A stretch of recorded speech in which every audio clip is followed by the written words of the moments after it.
I've nearly said a rude word there. I really wanted to. It would have been affectionate, but YouTube be demonetizing me quite a lot lately for saying naughty words. Okay, so if you like this stuff unabridged, unedited, then please go to the patreon.com/the downbeat.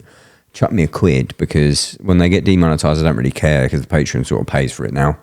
But it is annoying. Also on the Patreon, you can get early access to episodes. You get early access to merch. You get ad-free episodes. You don't have to listen to me doing this. It's amazing. Patreon.com/downbeat. Also, right, you like clothes. Holidays are coming, right? And you either need presents or you need to look good. www.thedownbeat.at. So it's past downbeat, right? You can get some sick threads. Sick threads, bro. I know, right? I got them from www.thedownbeat.at. So it's past downbeat. They look like band merch, but you don't have to know 3 songs. They look like streetwear, but you don't have to be cool. It makes you cool. Check it out. This episode of the podcast is brought to you by the distinguished people at Display. Distinguished Display. Display is quite hard to say.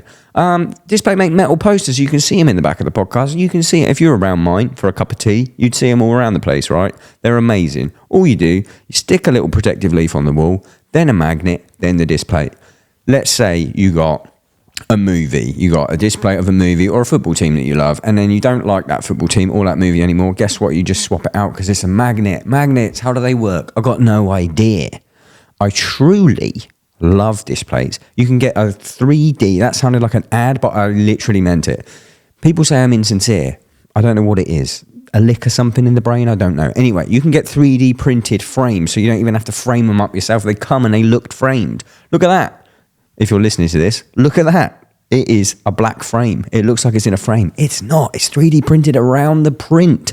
Listeners of the podcast can get 22% off 1 to 2 displays or 33% off 3 or more by going to display.com/the downbeat and using the code downbeat. Check it out. My guest on the podcast this week is Dave the Brownsound from Sum 41. Big guest, big dude, big chat. Honestly, never met him before in my life. At the end of the episode, Simon, the editor, said, I didn't realise you guys knew each other. Guess what? We didn't. We just broke down immediately about his illustrious career, his brushes with death, of which there were many. The guy is a legend. I had such a good chat. It's Dave Brownsound Baksh on the Downbeat Podcast.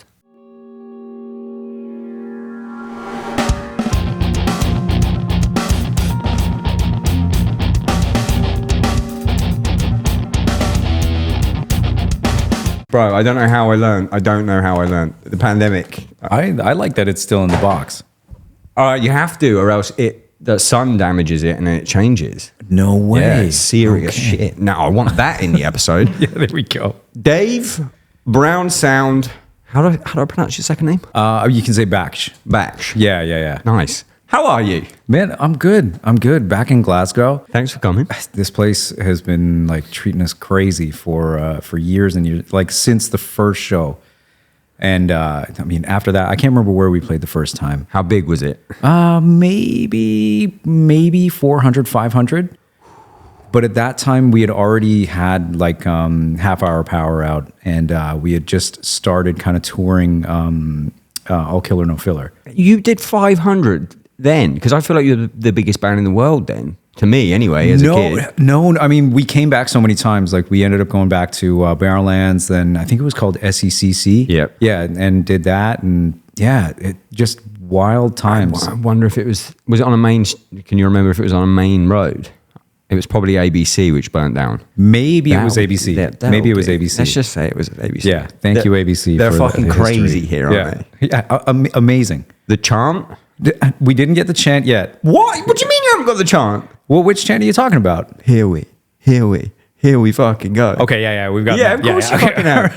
There's only I can't think of another place on earth that has its own chant for bands. Well, I didn't want to claim chant and then not know what you're talking about.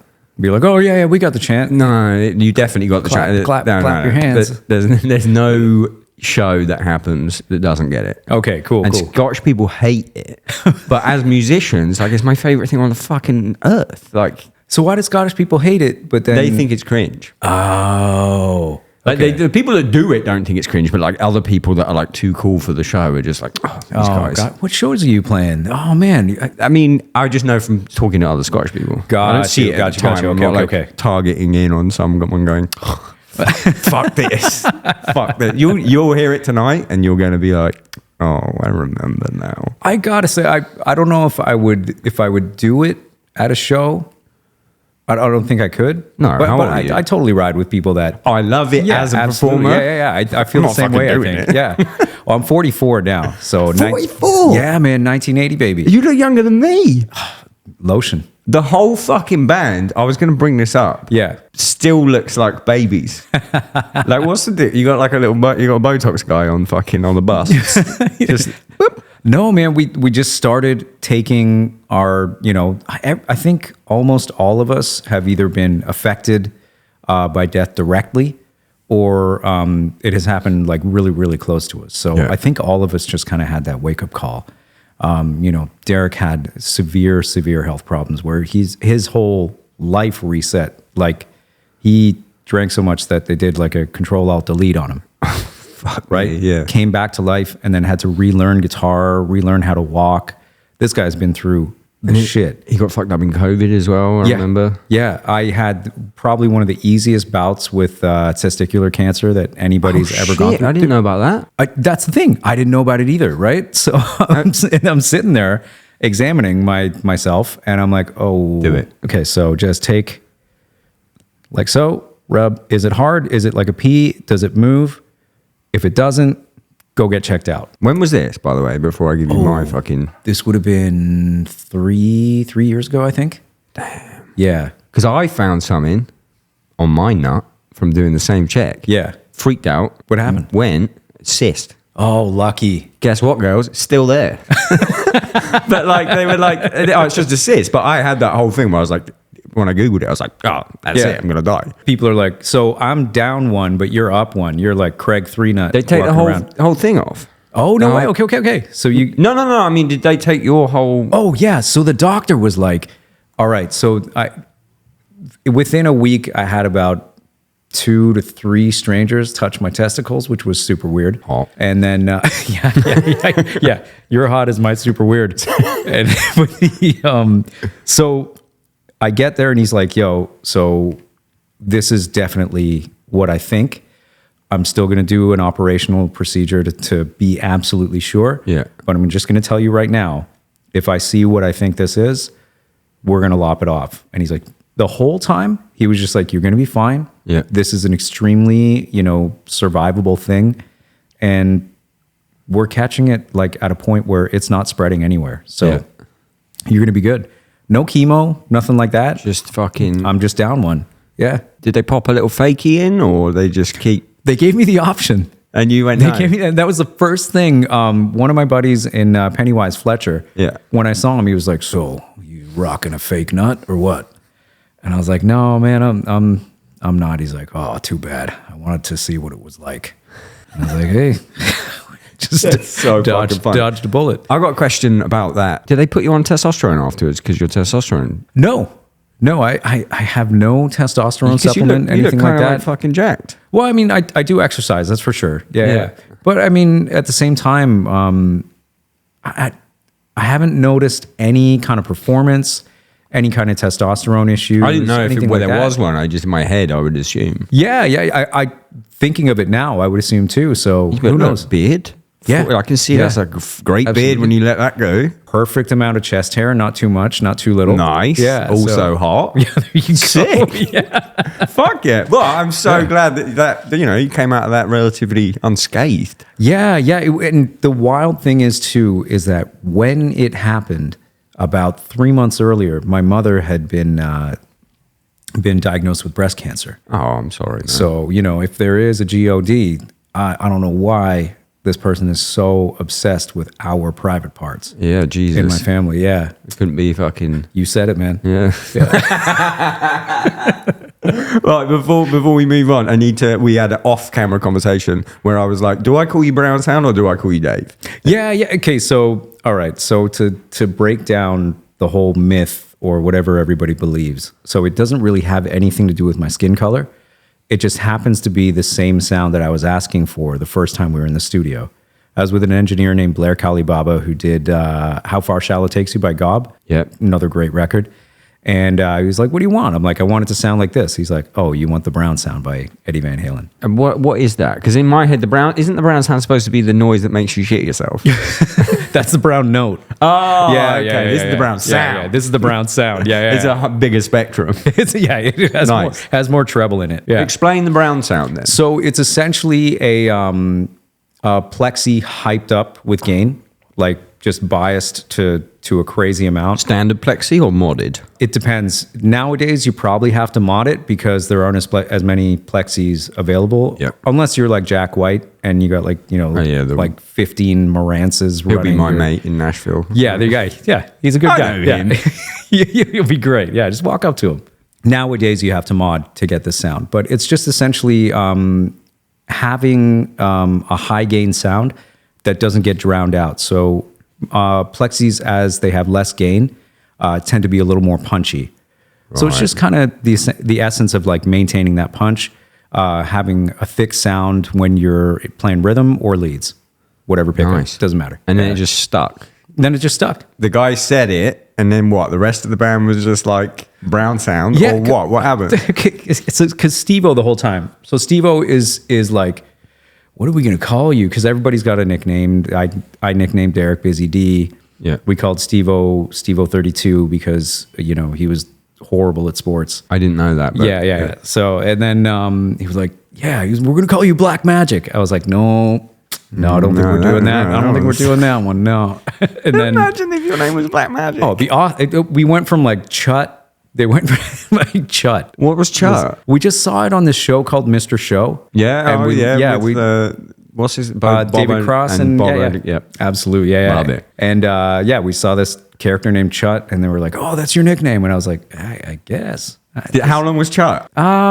Very short-lived. Until Brown Sound happened. Yeah. When Brown Sound happened, it was like, that's the one. What year was Brown Sound? That would have been 99, I believe. 99, 98. I can't something like that. believe how old you are. Yeah, believe it. You look like, I'm not even fucking joking, you look like 28. Oh, man. Telling you. That's fucking sick. Good for you. This is doing wonders. Do you think it's the pink light? No, I saw you outside. All right, fair enough. Where it was dark. Where it was dark. No, we're good. We're good. Okay, fair enough. Good for you. Good for you, the whole fucking band. Because like, I'm drinking a whiskey. This man requested room temperature water. Which is, by the way, a couple degrees under room temperature. I don't know if you can see that in the cameras. He didn't request room temperature water, but Haley, the press agent, when I text them to say, please let me know what Dave wants as a refreshment. Yeah. It was told to me, room temperature water. And I remember thinking, very Wayne's World of him. Yeah, and a cat. A cat named And a Pepper. cat. Yeah, we got that. It's good. There we go. We're done. We should probably talk about your band. Oh, yeah, that sounds good. Too much fucking sweet banter. Yeah, exactly. I like you. Yeah. There's chemistry, man. I I'm like telling you, Yeah. man. I love it. There Like, we go. sometimes someone comes in, we don't know each other. Imagine that. We don't know each other. Yeah. Sometimes someone comes in and I'm like, when the fuck is this over? Oh. And it's like a band that I love as well. Oh, don't no. try and guess. No names. No names, but I'm No like, names. just be cool. Or, and you know what it is? Almost every time. It's what you said about like the red light going on. Yeah. And afterwards, they'll tell me some sick story. And I was like, where the fuck were you? We'll say the name without vowels. There's so many vowels in the name. I'll tell you afterwards. It's absolutely insane that you said that. Okay, fair enough. Now you all know. Last tour. Yeah. Yes. Sad? Happy? Everything. So playing LA for the last time was crazy. We started there at a time where punk had been there and especially pop punk had been there for a long time. So we weren't expecting anything from LA. We went and played the Glass House in Pomona. With Face to Face, Saves the Day, and Newfound Glory. Fell in love with this crowd. And imagine seeing Sum 41 at the Glass House. That'd be so sick. It was beautiful, man. And yeah, there was a guy that used to run that place. His name was Rusty. I'm not sure if he's still there, but thank you, Rusty, for all the shows. Thank you. We went back and filmed the Fat Lip video there in Pomona because we just started. At the Glass House. Well, not at the Glass House. We played the Glass House after. It's fucking outdoors. Yeah. So the video's outdoors. Yes. Yeah. Sorry about that. Yeah. So we ended up going back to the Glass House, playing headlining. We're just like, we're gonna go and film this video here. And the whole premise of the video was like, maybe, I don't know, it could have been summed up in like 5 sentences. Yeah. It came as a long treatment, but literally the director could have just been like, people go crazy when you put a camera on them. Mm-hmm. And that was it. That was the premise. So we just basically pressed record and people just went off. One of the best fucking videos of all time. I think it's just iconic. Dude, I thank you very much. I think it's just because of how natural everything kind of happened. Like there was a light thing, like we were in catering and the director was just like, who wants to get their head shaved? Yeah. And then the girl got her head shaved. Same girl gave me her Pomona High School sweatshirt. I traded her a famous Stars and Straps shirt. I still wear that hoodie to this day. That's so cool. Yeah, man. It just, those moments are like the important moments that mean a lot during this career. Was adding pain for pleasure to the end like intended, or were you just there and you were like... It eventually was intentional, and I'm not sure if it was because Steve-O saw a train that kept on going in the background. He's like, oh, look how metal that is with the train going in the background. And then it just kind of snowballed into, yeah. But eventually we were like, you know what? It'd be kind of fun to have a tickle trunk full of, do you call them tickle trunks here? No, I don't know what that is. It sounds horny. It does. Well, once we put on all those tight pants, yes, it was very horny. But it was a tickle trunk filled with metal gear. Yeah. And that's where like we came up with the whole idea of like, maybe this isn't just a 30-second song. Maybe this is a full band with a full history. Yeah. And I became Pleasure. Steve-O became Pain. Coner became Sniper, and Derek became Gunner. Right? And we just became this. As soon as we put those wigs on, we changed into different people. Yeah. It was like channeling the dead. I remember, like, man, what year must that have been? Like, that would have been 99? We 2000? Released it 2001, I believe. 2001. Yeah. I was 14. So yes, dude. It was. And do you know what? I was a punk kid. Yeah. I loved fucking Rancid. I loved Lagwagon. I loved all that shit. Incredible. And I was bands. also a metal kid. Yeah. I was unaccepted by any of these. And then that video comes out. Yeah. With both in one. And I was like, see, I'm fucking telling you guys, we're all the same people. Dude, I used to have to hide my my punk rock records underneath my bed. From the metal. I played in a death metal band, started sick with death metal band, right? But it wasn't like death metal today. It was more along the lines of like Carcass. Yeah. You know, along the lines of like Carcass Heartwork, but without the amazing riffs. You got riffs, bro. You got riffs. Well, back then it was different, right? But yeah, hanging out with like 40-year-olds that would just shit on punk bands. So if I had any punk rock anywhere, they'd be like, yeah. Out come the wolves. Yeah, dude. Out come the wolves under the bed. Hide it under the bed, yeah. But I ran into one of the guys later. It was at a fair called the Bolton Fair in Ontario. And all I hear is like, Dave. And I'm like, whoa, is that such and such? So I turn and I'm like, oh my God, dude, how's it going? And Sum 41 had kind of lifted off at that point. And he's like, what's with that punk shit, dude? No way. Yeah. No way. Just calls you out. Just straight up at the Bolton Fair. It's a joyous place, right? he's like, what's with that punk shit, dude? I'm like, still calling you out for it. I don't know, I'm man. successful, bro. I'm having a blast, man. I'm like, I'm playing with like my best friends. In my head, it's a Renaissance fair, by the way. Yeah, it could. You're dressed like a knight. I wish. Oh, that would have been awesome. Actually, he's like an old king. He's like, what's with that punk shit? That punk shit, Squire? So he goes, you fucking changed, man. Oh, one of those. And I'm like, oh, man. He's like, yeah, you fucking changed. And then he just took a bite of his cotton candy.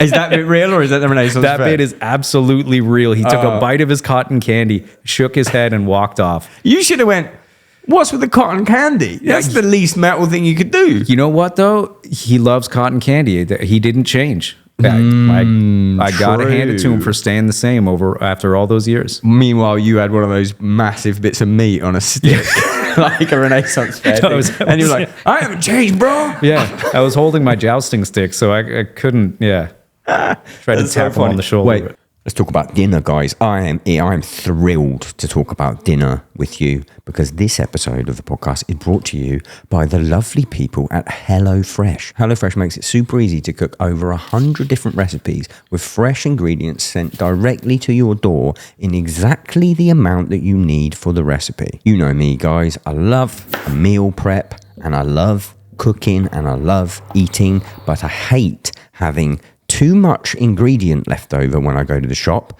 I hate deciding on it. I hate waste. I hate cooking too much food and having too much leftovers and having to throw it away. You can get premium recipes. You can get fast recipes. You can get high protein ones. You can get veggie, vegan ones. They got everything you want. I had a roast on Sunday and let me tell you, the best thing about it was exactly enough roast for 2 people. I didn't have to go and buy an insanely massive bit of meat. I didn't have to go and buy a massive bag of potatoes. I didn't have to sit there and figure out how to make a red wine jus.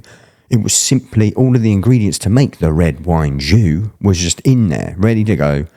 Banged it together. It was absolutely awesome. Super easy, really easy to read instructions. It was so easy to pick the recipes I wanted. It was so much fun to cook. Do me a favor because I really want them to stay on as a sponsor and I was genuinely super impressed.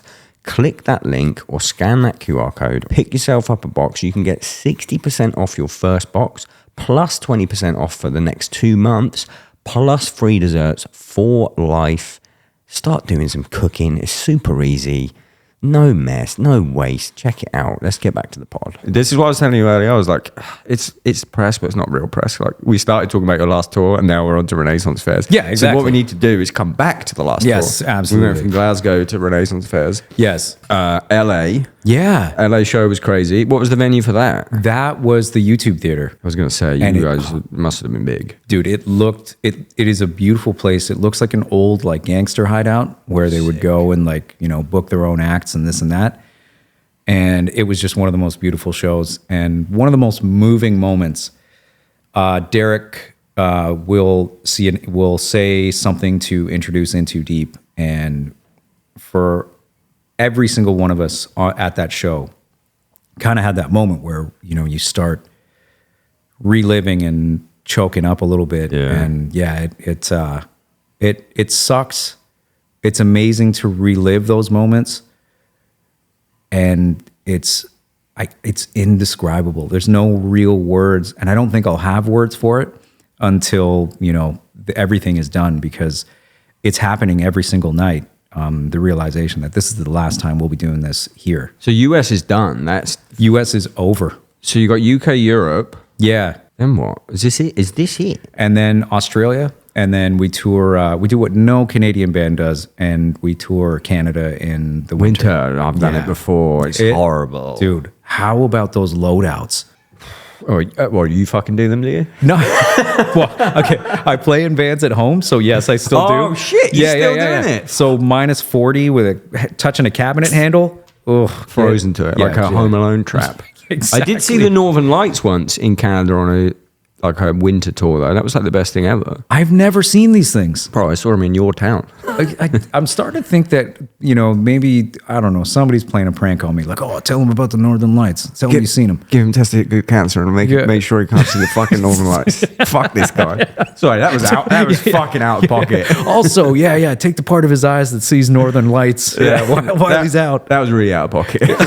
We met like 40 minutes ago. I'm really fucking sorry. No, we're good. Hey, world, we're good. Fuck yeah. Yeah, you're going to get me on that one. Yeah. Say way worse shit than that. Fuck. What are you going to do afterwards? I mean, that was going to be my last fucking question, but we're on the subject. Oh, I mean, man. So when I get home, the first thing that I'm going to do, and I'm sure you have the same thing, is just a phone full of voice memos. Waking up in the middle of the night going, Yeah, totally. Yeah, just riffs for days on my computer. So I want to work through those, see what's shit, see what's good, continue on writing, and honestly reach out to people. Like during COVID, I started reaching out to people and being like, hey, do you want to do something together? Do you want to do like a song, a cover or something like that together? But I think it'd be cool to start doing it like with, with actual songs as opposed to doing other people's songs. Would it be a band or? I don't think it's going to be a band. I think I want to have fun, kind of like flexing the writing muscle. I've spent so much time as kind of like a player that comes in. And so the songwriting process with Sum 41 is a perfect example, because Derek will come with pretty much a full song and then be like, hey, I need a solo here. Hey, I need something here. Yeah. And that's where I come in, right? So as that goes on, you collect riffs and songs. And yeah, I haven't had time to go through and even see what I have. There'll just be times on a plane, just delirious, just key typing stuff into Logic, and then going back and being like, that's okay, and then shut it down, and then get back to life on the road. So you think it would just be for fun? Have you got like a plan with this, or you just like, I want to make music?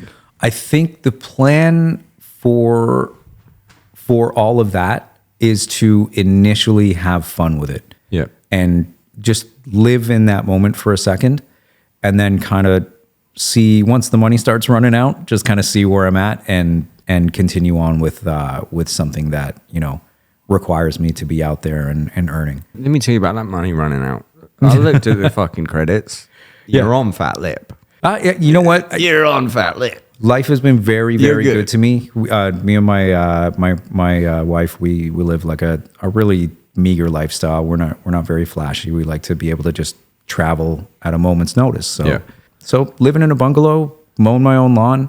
That's good. So on that subject. Yeah. Chuck. Yes. All songs written by Sum 41. Yeah. As opposed to what you just told me. No. Okay. So Derek will do the majority of the writing. Yeah. This is a guy that never takes time off. Right. Okay. Yeah. Which is what led to, the end of the band. It's like, it's just literally been like, wake up, write. He's just burned. Yeah. Yeah. Absolutely. So now we get to Chuck, and it was a little bit more of a band effort, but again, it was like when he brings a demo, you're kind of sitting there going like, oh, there's not really much more we can do to it. So I'll try noodling little things here and there, and if it fits the bill, it fits the bill. I was just interested because when I was going through the credits, that was the only one that popped up that was all songs Sum 41. I was like, I wonder if there's a story there. I think at that point too, we had fallen out with our manager at the time. I did hear about this. Yeah, so we were just kind of like, we were also like, okay, well, this is us. This is us, and the band will be us, and this is our answer to somebody being like, nice. Yeah, trying to stake claim on things that they didn't really have as much to do as they thought they did. It's kind of like praying. Like, you guys were young when you did the first stuff as well. Like, I mean, listen, we fell hook, line, and sinker. Yeah. For the whole pitch, the lessons that were taught that had to eventually be unlearned, especially with things like publishing, how to split up songwriting, stuff like that. And just business and how much we need to rely on a manager. Yeah. But yeah, we were very young, very impressionable. And I still don't know whether this was a malicious thing by our ex-manager, or if this is how he was taught.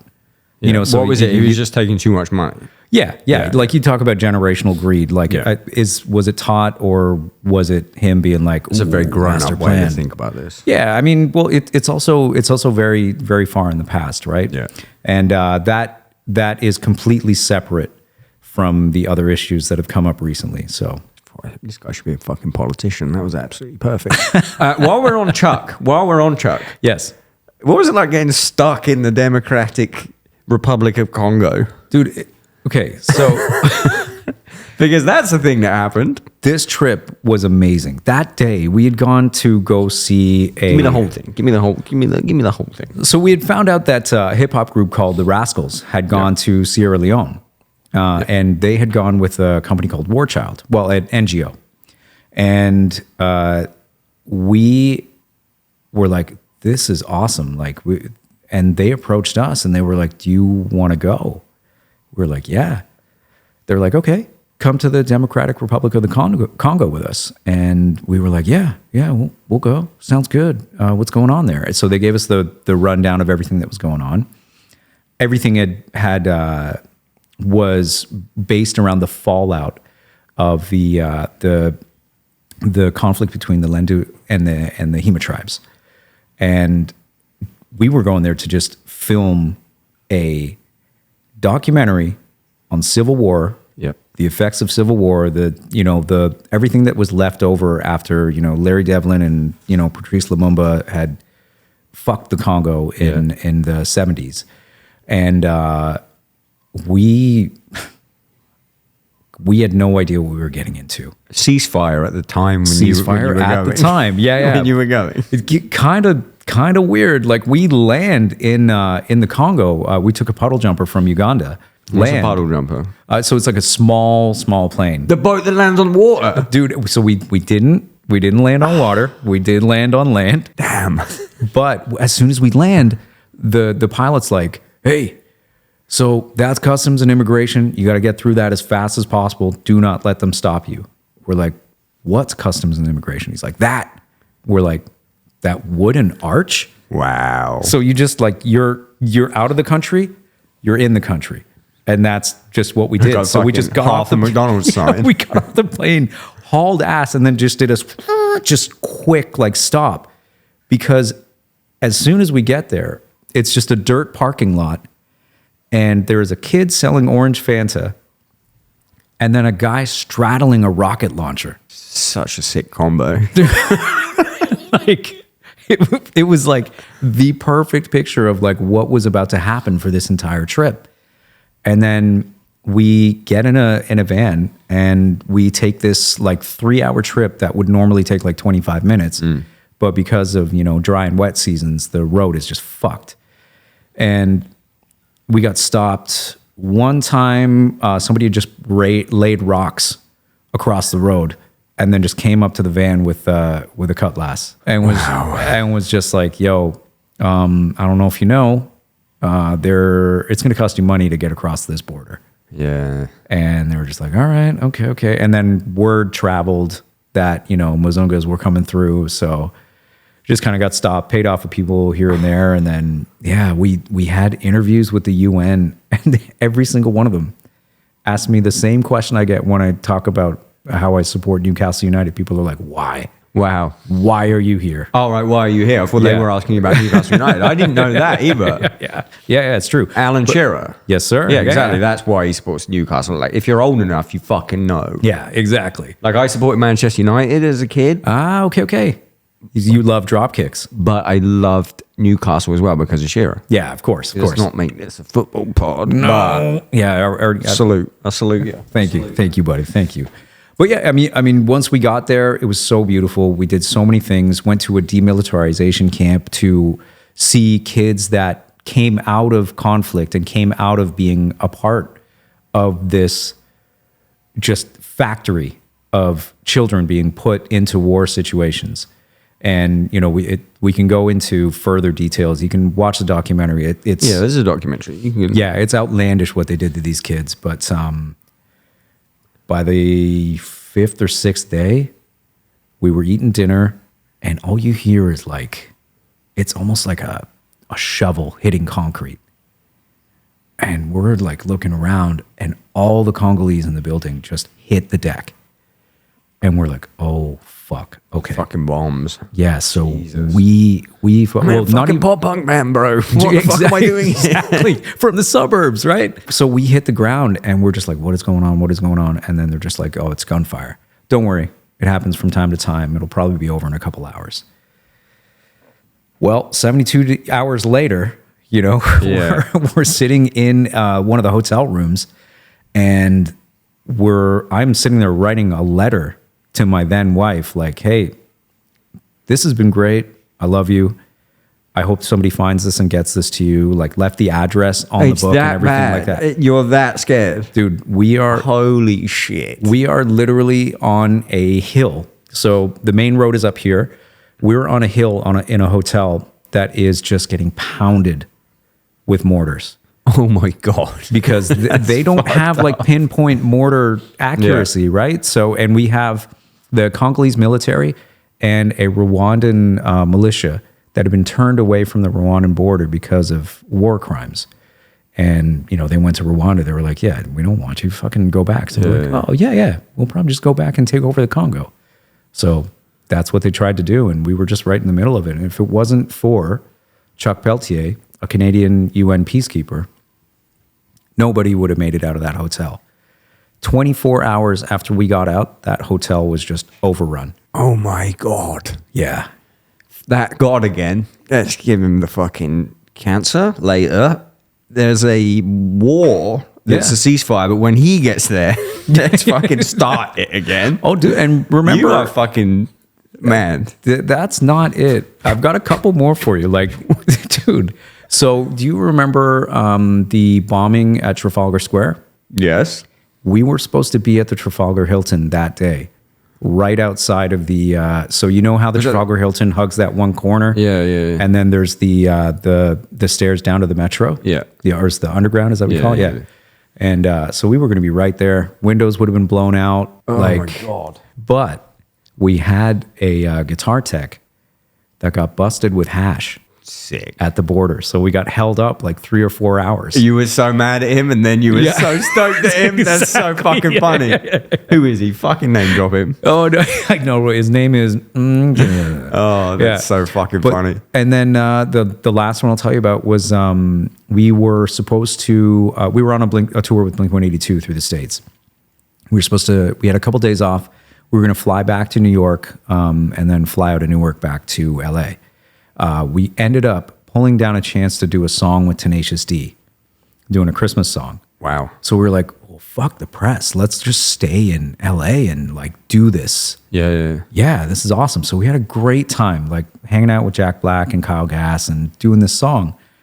Wake up the next day and it's my tour manager. He's like, turn on the fucking TV. The world is on fire. And we're like, what? So we turn on the TV and the fucking World Trade Centers are burning. Oh, I forgot you've been touring for so long. Dude, we were supposed to be on that flight out of Newark. No. I am dead serious. Dead serious. Like, you talk about brushes with death. You've had so many. It's fucking crazy, right? Oh my God. Wait. Would Fat Lip have still come out? Ooh, no, it was out. It was out at that point. Thank God. Yeah. So that is fucking insane. Crazy, right? That's fucking amazing. Wild, right? I mean, it's horrible, but it's amazing. Yeah. It is crazy how many brushes with death. Is that why when now it's ending, you're like, oh, okay. Yeah. Wait, I guess. Yeah, okay, I guess that's it's time. fine. Yeah. I've got like nothing that comes close. But when you're talking about the War Child thing, Yes. I've seen the War Child documentary, and I think it very similar and probably actually quite indicative of the way that we went about it when a charity said, hey, do you want to give us some money? And we were like, no, we'll just come. Yeah. We'll just come do the thing. Yeah. Like, I think that like the documentary probably led subconsciously a lot into that decision of just like, yeah, we'll just go do it. Yeah. Not that we were thinking like, oh, it will go terribly, but like that's in my head, that's the right thing to do. I don't want to just chuck money. I want to like, I'll give you money, but also like, I need to experience this to really. So we went to Kenya to give clean water to a bunch of water filters. It was a Hardcore Help Foundation. It was nice. To give water filters to like places outside of Kenya that didn't have clean water. So they taught us how to do it, and then we went and we did it. And we went, and it's just all women there collecting the things. And I said to the guy Rico that was with us, like, "Oh, what's the deal? Like, why is everyone women?" And they were like, "Oh, it's considered the woman's job to do it here." I was like, "Okay, fair enough. Different culture, or whatever." And then there's like 3 guys there with AK-47s. Yeah. Me and Ed, our photographer, look at them, and one of them goes like this. And we were like, oh my God, right? Yeah. We can't tell anyone that just happened. Or do we tell people? I don't think we told anyone. So then we're giving out the water filters, and one of the guys comes over to me and he's like, "What is this?" And I was like, "That's a water filter." And he was like, "I want one." And the guy's got a gun. And he was like, "I want one." And I was like, I went over to Rico, the guy, and I was like, "Hey, can I give this guy one?" Because he doesn't have any. He was like, "No, like, don't give that guy anything." And I was like, I'm going to argue with the guy. Yeah. So like I was like, let me see what I can do. And there was a bunch of like broken ones everywhere. Yeah. And I like pieced together a bit from one and broken bit from that one, added it to the bit that worked from that one. I took the bit that worked from that one and made another one and gave it to him, and then he left. Yeah. And then afterwards, like we're at dinner and I'm like, those guys, like, who were they? And he was like, oh, they were ISIS recruiters. And I was like, oh, I just gave clean water to ISIS. Oh, dude. I just gave fucking Evian to ISIS. Cut that. No, keep it in. Keep it in and make it exactly after the 9/11 bit. Oh, man. Yeah. What a hard realization. I know, they are fucking refreshed, let me tell you. At that point, did you just push your food away and go like, I was like, oh, cool. Meanwhile, they're like, delicious. What should we do today? Well done. All right. This got fucking bad. Real quick, I want to talk collaborations. Yes. Because Sum 41 has had some insane collaborations. And like stuff, like you must be in like a really reflective stage. Or maybe not yet. It comes in waves, for sure. It's coming. Yes. When you go home. Oh, trust me. It's coming. Hand on my son's shoulder, like, How old's your son? He is 16. So I inherited both my kids when I met my current. Well, we call each other wife and husband, but I mean we're engaged. So yeah, It counts. it's our second go for both of us. So Do they play music? my boy makes beats. He's under I'm That Cola. Sick. Yeah, and his kind of beats thing? are actually awesome. Yeah, he's really getting into 90s R&B beats lately. Sick. And he's like, he nails it every time. Yeah. Good sense of melody. Like he takes any kind of like mix advice on board, but does his own thing with it. You know what I mean? It's not me being like, oh, you gotta do this, you gotta do this. He's really good. Yeah. He'd do good to take advice from you though. Yeah. You've been around the block. Yeah. And then a 20-year-old daughter. Yeah. Doing psych. So when both of us are out of the music industry, she can help us out. She can help you out immediately. So, yeah. Day two after tour, like, okay, I'm fucked up. Yeah. I want to talk about some of the collaborations that I know of and I've seen, and just like, I want to help you to remember you've done some fucking sick shit. Yeah, sometimes I forget. So what we're going to start with is, I believe it was an MTV Music Awards or an MTV something. The MTV 20th, I think you're talking about. You played with Tommy Lee and Rob Halford. Absolutely.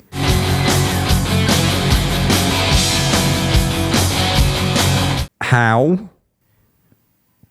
I guess why? Just all of it. Gimme. So we worked with this genius called Louis Largent. Him and a guy named Rob Stevenson split the A&R work. And we got invited to go and play this MTV 20th because it was like old and new. What year is this? Sorry. I can't even remember. Simon. Yeah, you'd have to put it up on the, like, just, do you have like flashing graphics? We're gonna do some little. I want to little stitch some stuff. This would be a nice. It was like sparkles will come out. Like, Simon, can you do that? It was the year.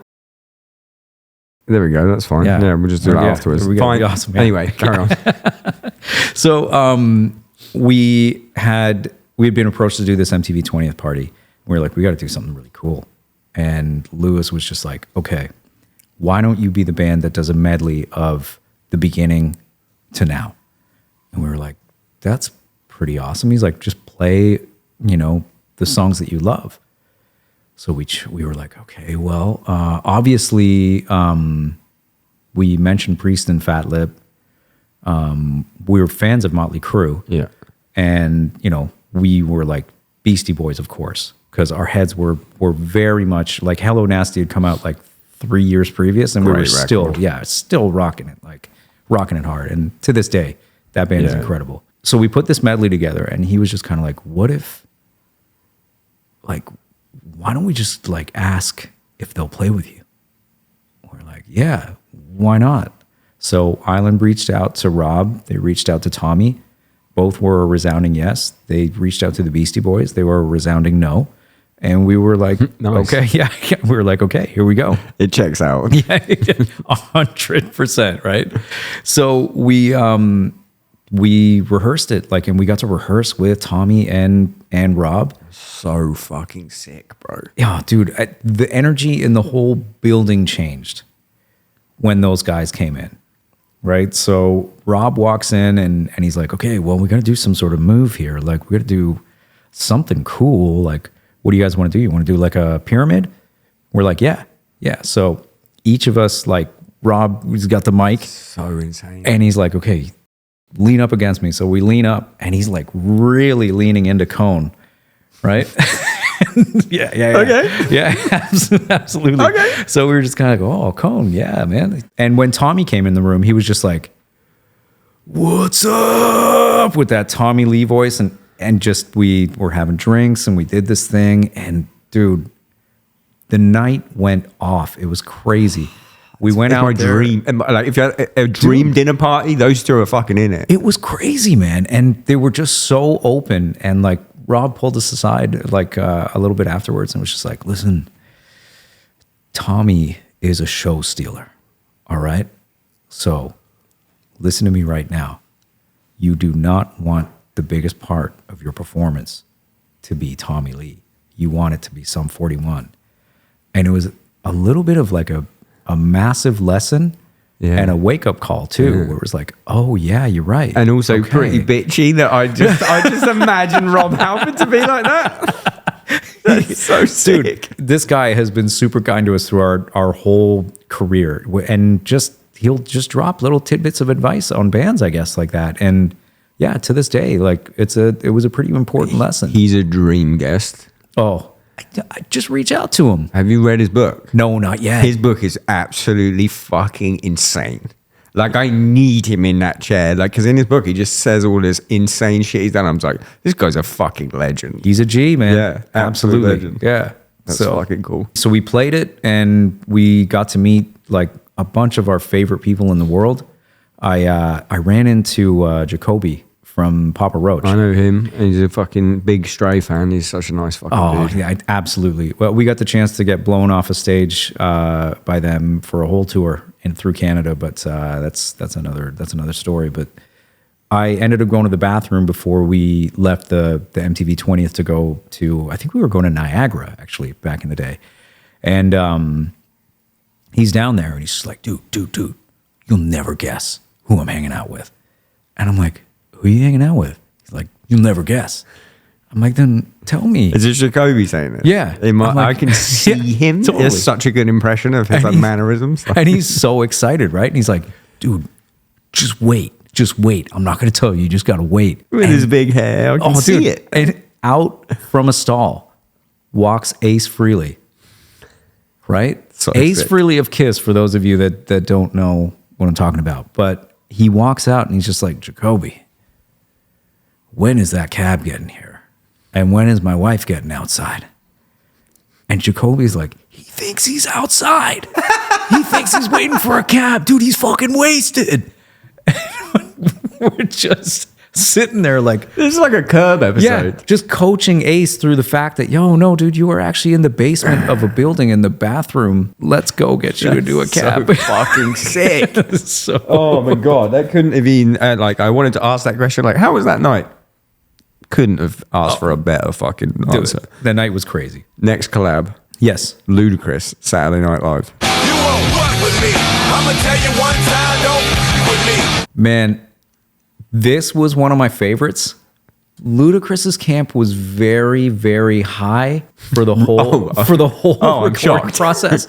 I think the most that we got to do really was so we played SNL. Yeah. We played the song with him, and I mean, what an incredible MC, dude. Like, yeah, he's amazing. And like a guy, he's fucking sick as well. Yeah, he came into the studio and did one pass, did outtakes, and then the producer at the time was like, so do you want to go in and do any punches? He's like, no.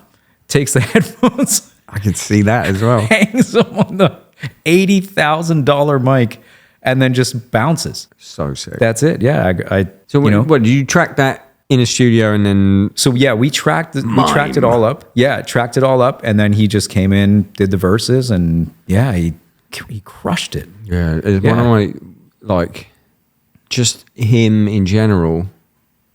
Like, I remember back in the day on Cribs and stuff. Yeah, he was just so funny. Yeah, as well as being like such a sick rapper, I was just like, this guy's fucking sick. That's why when I'm like looking at the list of bands you collab with, I'm like, you are living my dream. Yeah, like absolutely, so sick. And he took that into his lyrics and his presentation too, which was like, I wouldn't call it lighthearted, but it was like he had there was like a sharp humor to him. Yeah, that I really liked about his style. Fuck yeah. Yeah.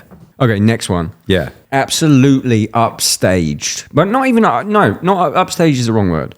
Overshadowed by Hero, Chad Kroger. Oh, Spider-Man soundtrack. Kerry King solo.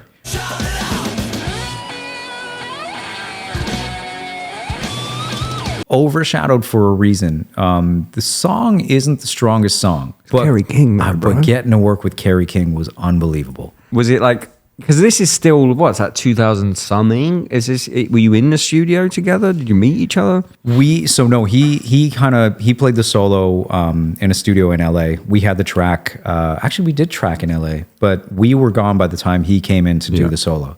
But that song we did with Rick Rubin. Yeah. Rick Rubin comes up to me, he's like, hey, I want to show you something.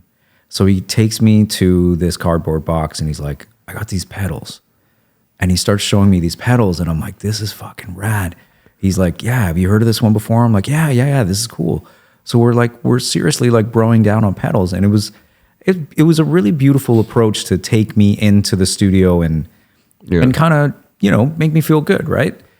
So he's like, have you seen this type of guitar? I'm like, oh yeah, I've seen one of those. It's kind of cool. We're playing. He's like, oh yeah, that's cool. Yeah, I know that riff. And then he's like, oh, come with me to the kitchen. I have something to show you. I'm like, oh, cool. I'm gonna get maybe he's gonna show me like his grilled cheese recipe, something like that. This is gonna be rad, right? And he opens up the fridge and he's like, look at this. And it's just a bright light behind a fridge filled with bottled water. It's just filled to the brim, like you would see in like a convenience store, right? And I'm like, why did he want to show you that? What is it? Yeah, that's cool, man. It's a lot of water. He's like, oh, no. Look at the label. So I read the label. It's like Canadian Music Water, which is a real brand. Okay. You could probably just flash to that as well. But it's like, perfect. It was all, that was the punchline. That he took me on this whole tour of the studio, took me back to the kitchen and was just like, Canadian Music Water. That was it. That was it. That was it. Oh my God. It's like, and obviously if you like Mr. Show, that's probably the funniest thing that's ever fucking happened. It was awesome. It made me laugh. And then, yeah, I mean. Why did he did it for a joke or he did it to make you feel at home or what? Like, I think both. I think to get a laugh and make me feel at home. Like this guy, like he's got a good mind on him for making people feel comfortable. And I had picturing you going, there's a lot of water, bro. Yeah, it's cool, man. This is a fridge full of water. To Rick Rubin. That's so fucking funny. I don't know what we're gonna do, but yeah. And then I liked working with him because we had a couple more conversations than I think maybe the other guys did. Yeah. He is a very hands-off producer. But I think he is hands-on until he feels like you've got it. Yeah. So I really liked working with him. And I was going to say, did he do any weird Rick Rubin shit? But you just told me the weirdest fucking Rick Rubin shit I've ever heard. And honestly, the stories I hear about him are he's more on the psychological side and good ear side. What was he wearing of production when he? It was the blue jeans, white shirt. Nice. Yeah, absolutely. Barefoot or what? No, he had shoes on. I just can't remember. I couldn't see the light in the fridge was too bright. I couldn't see his shoes. Oh, that's so good. I was about to say I've got a bone to pick with you, but it's actually a solidarity bone to share with you. Hit me, man. I got you. I am a Lars Ulrich apologist. Right? Yeah, do it. I love him. Love his playing. Metallica's my favorite band of all time. I will hear no slander. Now I know that you're in your corner with Kirk. Yeah, 100%. I just wanted to just put it out there that we're on the same team. We're fighting the same fight, different corners, but we're in the same fucking fight. I love Lars too, man. Absolutely. Oh, no way. From the king himself. Let me get a feel.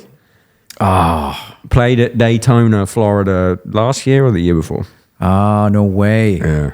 The guy. It was, I made a t-shirt that was, it was actually Ben Royal Blood. I made a t-shirt. It's like a wrestling style shirt, you know, like a Undertaker shirt or whatever, but it just said Lars Ulrich, and it had pictures of like sick pictures of like 90s, 80s Lars. Dude. Ben from Royal Blood wore it to a show they were playing with Metallica. Yeah. And Lars saw it and was like, what the fuck is that? And then Ben obviously tells him that it comes from me. Yeah. Lars gives him a pair of sticks to give to me. Aww. A very kind person that listens to the podcast made me this cool fucking Metallica stand for them.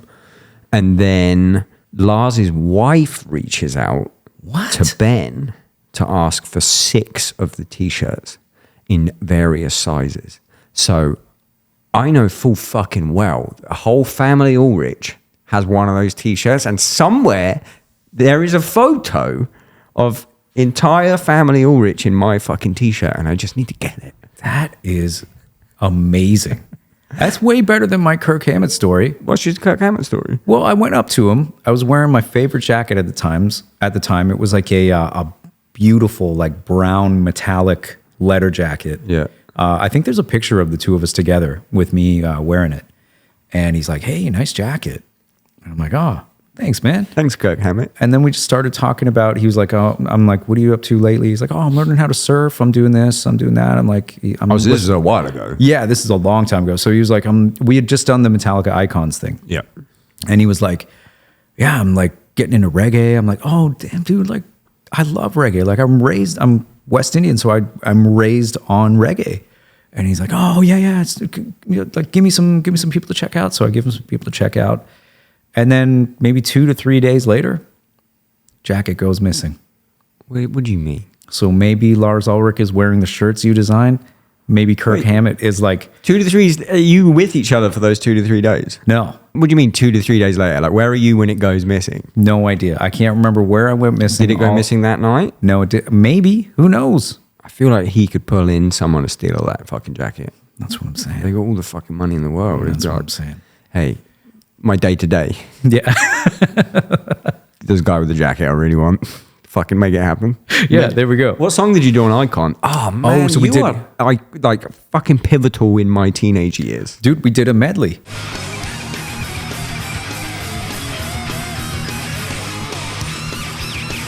Right? So again, we were like, oh, let's do a medley.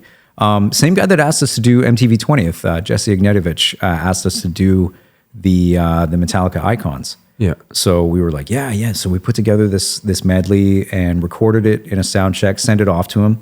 And he was like, this is amazing. So it got sent to Metallica. Metallica was like, oh, add Enter Sandman to this. We're walking out to this. Sick, yeah. And we were like, oh, fuck, all right. So I love the fact you didn't do Enter Sandman until they asked. Oh, well, it's a great song. Yeah. It's a great song, but I love that song too. It's a great song. Yeah. However, yeah. if you're asking me to play Metallica songs, I'm not picking that one. Exactly. Yeah. So we did Bells. They walked out while we played Enter Sandman, and then we cut to the solo in Master of Puppets. Man, you got all the heat, dude. We were listening back to our sound check. They had taped it and played it back just to like go and do levels and stuff like that. And I'm just sitting there listening. I'm like, holy shit. Like, this is like a crazy moment. And then all of a sudden I hear beside me, I was like, oh man, I thought that was us until I heard that the solo was played right. And I was about to fucking launch into this person like, you know what? Kirk Hammett's a fucking dude. You don't fucking know. And then I'm like, oh, it's James. I guess he can say things like that. That's so fucking sick. I knew it was going to be James to me. All he does is dog on the other two. It was like, That's so sick. Super surreal moment. And you met everyone. It was wild. It was wild. And I will say this. I won't mention the band's name. You can say in the comments or whatever who you think it was. Nice. But- Algorithm. Nice. Yeah. Thanks. One band had to stop the performance, I think it was 3 times, and then eventually had to go into the studio, re-record it, and then have the live performance pieced together by the 3 times that they fucked. Is that everything up. Icons? It was on Icons. I don't know the answer, but I'm guessing it was Korn. I'll never tell. And I'll take the bullet. David Silveira era Korn. I put my fucking mortgage on the fact it was Korn. I remember who else was on that. Limp Bizkit was on there. I can't remember who else. It was fucking Korn. Come get me. Also, please come on the podcast. David Silveira's left your band. It's fine. Something to do with a click. I remember. Don't come get me. I mean, He hasn't said anything. Yeah, I'm not confirming anything. I love Korn. Now they've got a good drummer. We're going to do a Dream Festival. It's an old segment of the podcast. Okay. Especially as you're a schooled musician. It's been around the block for ages. Mm-hmm. We are going to curate a fantastical festival. What country is it in? Okay, so country-wise, I would probably go... You go country, you can go city. Also, it can be it's a dream. You like wake up from the end of this. Yeah. And it's like it can not happen. People have picked people who are dead. People have picked... And people from all over the earth are coming to this thing, right? Yes. Okay, so... Whoever you want's coming. I would probably go Czech Republic. Nice. Yeah, absolutely. What's the reason there? I do love the grounds at Rock for People. I was going to say Rock for People. Absolutely. So, but do I have to like pick bands and shit like that? We'll get into that. Don't worry.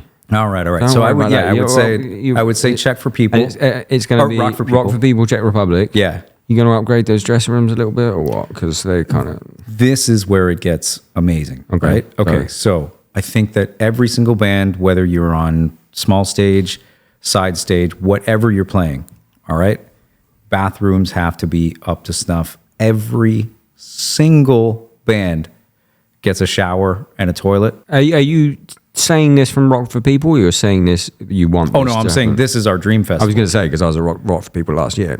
Yeah. So no, I didn't get that. Nobody gets just a tent. Everybody gets something. Nice. Where if it's raining, if it's super hot, you can go in and be okay.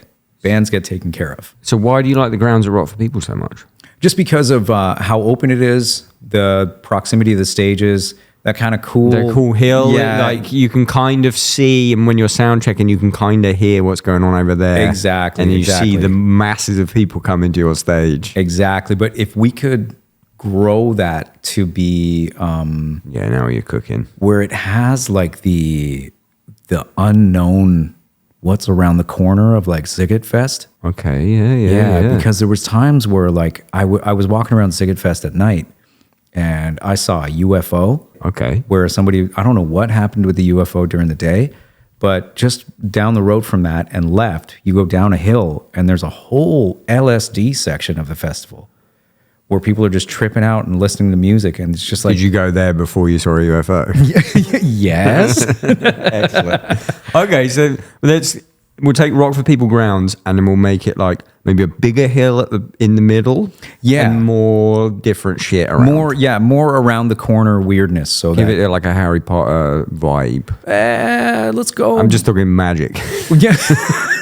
And then the minute I said it, I was like, that's like fucking London. Yeah. That's true. Yeah, I mean, let's go and let's give it just a Teletubbies vibe. Hunter S. Thompson vibe. LSD. Yeah, Nice. where it's just like everything around the corner is like, there's no way I would have expected that. I got mushrooms. We'll take There we mushrooms. go. Yeah. We should have taken mushrooms at the start and we'd have got to this. No whiskey pre-show, but mushrooms, I can't absolutely see fucking anything fine. going wrong. Yeah. Ruins it. Okay, next. My favorite question. Okay. What is, and again, it's a dream. What is catering? What do you fucking want for food? I think that everybody gets the custom order. So pre-arrival at the festival, every Nice. single band is like, this is what we want. Okay, so what is yours? Oh man, of course. Pre-show, it's going to be some sort of lean meat, vegetable, carb, something, right? They can pipe. There's a dream, by the way. They can pipe in your favorite fast food or restaurant or any of this shit or catering. Well, that would be after the show, especially Okay. if it's a day off. Get them to fly my dad in, and Okay. with a karahi and a propane element, Okay. and cook either goat or beef curry. Oh, I love And a then, goat curry. Yeah, we'll get my mom to make the roti on the side, like the clap paratha. I'm coming. Yeah, man. That's And, my fucking shit. Both ways, right? Hey, fucking Scotland, Glasgow in particular, pretty fucking good for that shit. This is what I've heard. Pretty fucking Yeah, good. so good West Indian food out here? Yeah, I wonder Okay. if you can get a runner to get you some shit. 'Cause Oh, no, I mean, we got a show tomorrow too, so yeah, I can't be. can't be eating Yeah. what? It counteracts the lotion, and then I start looking, I start Really? looking my age, yeah. You'd think it would do the opposite. That's if what it's you in the would think. bloodline, it's like it should be giving him more powers. You'd think that, wouldn't you? But no. God damn. But Yeah. I'm happy that they're here. They're catering the festival. Next up, we want to talk about what's your accommodation? Now, and again, it's a dream, but like you got a hotel, you like some people are like, oh, I love camping. I'm like, shut the fuck up. You're a fucking Camping? idiot. Ew, dude. Which I mean, to be honest, yeah, I hate camping. I was gonna say I Yeah. kind of like fuck that shit. Just waking up all dry and like, So is yeah. your dream festival? You played a show. Where's your dream accommodation? Just a hotel. back to a hotel in Prague. Oh, back to Prague. Yeah, yeah. Nice. Yeah. Where the clock tower is, maybe one of those ones. Ooh, yeah. See Maybe that on the fucking riverside. little weird Yeah, shit okay. pop out. No, you know I exactly think the so. shit I Yeah, mean. I know Yeah, exactly fuck yeah. what you're talking You know about. exactly the weird shit I mean. Well-traveled gentlemen. Okay, headliners. Oh, fuck. And this is where you give me basically your 3 fucking favorite bands of all time. That's the bit I'm doing here. Man. I would have to say, showmanship wise, it would have to be. Dead or alive, by the way. Some are going to be dead for sure. Like Cool. the Cool, they're dead. That's awesome. the Wailers backing like pretty much all my favorite reggae artists. would be You bringing the big man back. Yeah, so he would be back, but he would have to relinquish the mic to like Toots. Like You're gonna bring the big man back, but Yep. he's doing songs or what? We're talking about Bob Marley, by the way. Yeah, so he's going to be doing songs with the Wailers, right? Yeah. And then, Toots will come up, do songs with the Wailers. Isaacs will come up and do songs with the Wailers. Maybe the support band is the Roots Radix from the John Joe Laws era of reggae. Nice. And have a bunch of people like Barrington Levy come up. Oh, you got real reggae shit. Oh, fuck, dude. I'm telling you, like, I grew up with DJs and car guys, so it was just, reggae was in the blood. It's so funny that Toots came up post Mushroom Talk. My worst mushroom trip ever. Yeah. That changed my fucking life. I've never been the same again. I've never done mushrooms again. I've got them in my fucking drawer. I've never taken a heroic dose of mushrooms again. Yeah. I had a trip that went so fucking wrong, and my friends played Toots and the Maytals to try to chill me out, and it was just like a cacophony of. It was the weirdest thing ever. No. But specifically, it was Toots and the Maytals, and I have no idea why. And I don't even think I've thought about that since. And then Yeah. you bring Toots up in the Dream Festival. That's so weird. It'd be great to see him play. Yeah, but Not- I mean, not on mushrooms. Yeah. I mean, at that point, I'd probably just get my dad to, kind of make you go over here and get some, he's gonna distract be you my with. sitter. He'll distract you with a little bit of goat curry. That would, Yeah, it'll be all right. Yeah. I'll be good for that. Yeah. Okay. Well, is there gonna be nothing heavy here? So we got. Well, I mean, Give me 2 more. we can do heavy if you want. I would No, say you can- I would say Anthrax. It's your no doubt. dream festival. It doesn't, you can do the whole thing, reggae, but you've given me one artist with the co-artist. I need two more. I need 2 more. Yeah, so I mean, It's a well, 3-day event. the support would definitely be the Roots Radix with all the 90s people and Yep. and late 80s during the John Joe Laws. Okay, let's do this. That's day 1. Day 2. Ooh, okay. We would have, of course, Metallica's got to be there. Thank God. Anthrax. Big 4, maybe? Yeah, maybe a big 4. You've already said the worst one out of the big 4, so you're an Anthrax guy. I love Anthrax. I don't give a fuck. Oh, I man. tried so hard. No. So for me, it was a cousin that, like, my gateway into thrash was Anthrax. And then, later on in life, I was really late to New York hardcore. Yeah. So later on in life, I was like, holy shit, I missed an entire genre Yeah. that is basically like the amazing parts of Anthrax that I love, but with a completely different thing. With some ass beating. Yeah. And so, I mean, I'll probably do that. Probably do Agnostic. Bring No Effects back. Oh, No Effects done now? Yeah, that's it. Yeah, dude, I was at the last show. Jesus. Yeah, so have you seen any of this footage? No. Okay, so... I saw him maybe 2 years ago at a festival. Might have even been Rock for People, actually. I'm not even fucking kidding you. There we go. So they played their last show in San Pedro not too long ago. And it was 3 nights. We finished up in Vegas, and I was like, I had tours at the Punk Rock Museum. And then I got this call being like, hey, do you want to come and play guitar in San Pedro for the Decline at the end? It's going to be you and Wait, 40. all of the Decline? Just the end. I was the going to say. Yeah, so it, it's and like it 20 was, minutes long. Yeah, I know, right? And it was 40 different guitar players plus me. So I'm like, yeah, of course. So I call them like, listen, is the last tour selling very well? And they're like, no, it's not. So did I mention I was doing tours at the Punk Rock Museum? No. Okay, so sorry. So we'll I mean, cut you back. did just say it then, but we didn't talk about it. Okay, so yeah, so I did tours at the Punk Rock Museum. Wait, you were doing the tours? Yeah, so after the Vegas show, Yeah. I wake up and I've got to go to a tour, but I've also been invited to go play at the No Effects thing. So Oh, so you meant those tours? Yeah, How those were those tours. tours Yeah, selling? yeah, So I was yeah. like, No Effects' last tour was probably selling well. I have to end up canceling that last tour because 1, it's not selling well, Yeah. and 2, there's no way I'll make it to the show after being invited. So I finished that tour. Somebody that's on the tour is like, yo, you're never going to make it to the airport if you take an Uber. I'll drive you. So I'm driving with this guy, and he's super kind and takes me to the airport, tells me about Vegas, and gives me advice on chip stocks.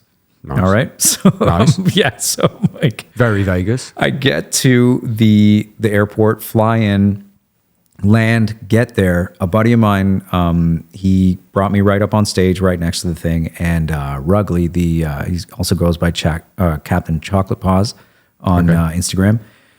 He's like, I got this guitar for you. I'm like, what is it? He's like, oh, it's BB King's backup guitar. Oh, wow. And he hands it to me, and I'm almost like, I can't touch that. Yeah. There's no way. But I pick it up, and it feels magical. And he's like, okay, we got it for you. So the time comes. We all strap in. I'm like surrounded by some of my favorite, like MXPX is right there. Yeah. Both Shiflett brothers are right there. Like Mr. Brett from Bad Religion's right there. Jared from Bowling for Soup is right behind me. So it's like friends and heroes. I'm just surrounded by them. And we get out, we all get in, we plug in. I look over, here's, 2 dudes from Rise Against. And I'm like, this is fucking rad. And then all of a sudden, I just look over and I see Fletcher. And I'm like, oh man, did nobody give like Fletcher a guitar? So I think he was thinking the same thing, because he started going up to people and being like, and kind of grabbing the guitar and kind of feeling it out. Yeah. Right. And some people were like, no. Like, I'm playing this guitar. And he's like, okay. So we go. And I don't know when it switched, but eventually he started going up to bass players. And he was like, give me that. And they're like, no. And he's like, all I see is him mouth the words, it's a sacrifice. And then he just started taking basses and smashing them at the front of the stage. So I'm seeing this with my guitar, and I'm like, oh my God, I have BB King's backup guitar. Oh my God. I'm like, and I love Fletcher, right? So if I see him, we're going to say hello, we're going to hug. Yeah. He walks up right behind me, grabs Jay from Bad Religion's bass, goes and smashes it. And by this time, everything ends. And I'm still on stage with the guitar, and I'm kind of like looking out, and everybody's like, everybody get off stage. Fletcher's like, have you ever seen The Wire? Yeah. Yeah, it's like, Omar's coming. Omar's coming, right? So I end up having this guitar, and I see Fletcher over by Rugley's station, and I'm like, oh, fuck, I got to get this guitar by Fletcher. So there's video footage of me just like eyes just beaming open like this, just like trying Metal to Gear dodge. Solid. Yeah, totally. Yeah. sitting behind a crate. Yeah, and yeah, got it back, and then I am proud to say that I protected a blues legacy that night. Fuck yeah. Do you know how many guitars got destroyed? I think about 3. I think he got. It's a Sacrifice is really funny. Dude, it's just I could see it in his lips. It was just like, it's a sacrifice. I was like, That's so fucking fair funny. enough, lad. For them. This is why I do the thing, because we get a cool story out of it, but then we got to do fucking day 3. No one cares. We got the good fucking story. Give me another band you really like. Oh fuck! You know what? Next day it would have to be. It would have to be Parliament, The Meters. Wow, you got some fucking grooves happening. Yeah, let's go with. Totally, absolutely. There's even better, man. There's even better. Like Cabbage Alley is a great I record. never went deeper. I know Sissy Strut, and that's it. Ooh, get in there. They're a great band, especially the drummer. Yeah. And Leo's one of my favorite guitar players too. So Zigaboo Modelist. yes, sir. Yeah, I know my fucking shit. I know my fucking shit. I can play that groove. That's why Sissy Strut is like, I heard it on the fucking radio or something. I was like, the fuck is that?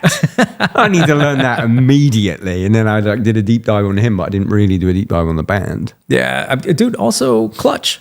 Let's put Clutch in there too. Do you notice how it's like with the bands, I'm having a tough time, but when it comes to like bathrooms and catering, I'm like, yeah. We got this nailed. I get it. It's because you've got an eclectic thing. Do you want to know another thing? Never got into Clutch. Oh, no way. And I know fucking JP's a fucking amazing drummer. I know all this, and every time I listen to it, it just doesn't click with me. That's okay. But everyone keeps telling me like you're gonna love it, and I'm like, I don't smoke weed anymore. I think that's the problem. I think that's the fucking problem with it. That's okay. I was just playing Prophets of Doom today in my room, and I'm getting like noise complaints from Cone. Oh, really? Because somebody at Marshall gave me an amp, so I get to play that backstage. We're in our own rooms for this tour, which is arenas. Yeah, I've never seen this in my entire life. I get sick. Dinner brought to me. Yeah, it's insane. it's fucking cool. It's insane. I'm Going out with a bang. Yeah. Speaking of going out with a bang, I think we're about done on the podcast, but I want to know, it's your last time in the UK. Yeah. For now, is there one thing that you will miss about the UK? Well, first and foremost, the UK crowds are different than anything else. Loud, present, Obnoxious. yeah, but it's charming, We're dude. a bunch It of is. wankers. You know what though, dude? I come from a West Indian background, so I love that shit. I totally dig it. I'm into it. So yeah, Hell yeah. and the crowds, and I would have to say how good the food has gotten over the past 25 years. It's got better. Yeah, it's still absolutely. American. I'm moving to the States and I'm stoked because of the food. But like American touring bands used to hate it so much, and now it's like it's tolerable. It's still not like touring the States though. I kind of dig it too, because again, UK, great Jamaican food, great Indian food. So Hell yeah. Yeah. Hey, thanks for coming on. This was fucking wonderful. yeah, dude, it was great to meet you. Let's be fucking pals. Yeah, I there never we played go. drums on a song. You're doing all this shit. I've got a studio. I've got a rig. Like I said, I have riffs for fucking. It looks like years. I'm fucking in. Let's do yeah. it. All right, sounds good. Thank you, mate. My man.